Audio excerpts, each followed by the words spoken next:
Da febbraio ad aprile, in diversi giorni ed occasioni, dal volto e dalla ferita al costato un sudore color del sangue, così tanto che il venerdì santo l'arcivescovo Zabarella ne raccolse alcune gocce in un'ampolla. Era il 1512 e fu probabilmente questo evento portentoso a far dimenticare da chi e quando era stato realizzato quel Cristo.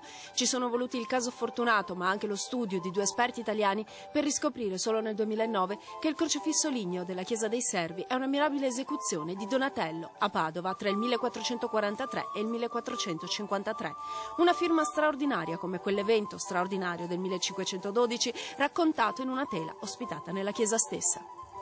La boccetta e l'ampolla del sangue è conservata in sacrestia, i documenti sono attestati in curia. L'anniversario dei 500 anni da sanguinamento verrà celebrato a partire da sabato prossimo 21 gennaio per 3 mesi con un ciclo di conferenze, ma anche con la celebrazione eucaristica presieduta dal vescovo Mattiazzo nella Domenica delle Palme.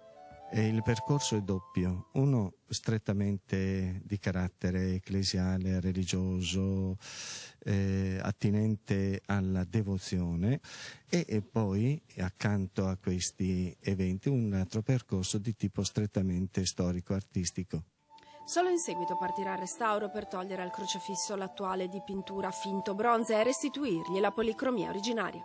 Questa è una ridipintura molto tarda, probabilmente dell'800. Proprio il 27 gennaio presenteremo anche alcuni saggi di pulitura che fanno vedere come sotto a questo crocifisso, sotto a questa dipintura molto tardiva, ci sia una policromia probabilmente originaria proprio del tempo di Donatello, quindi quattrocentesca.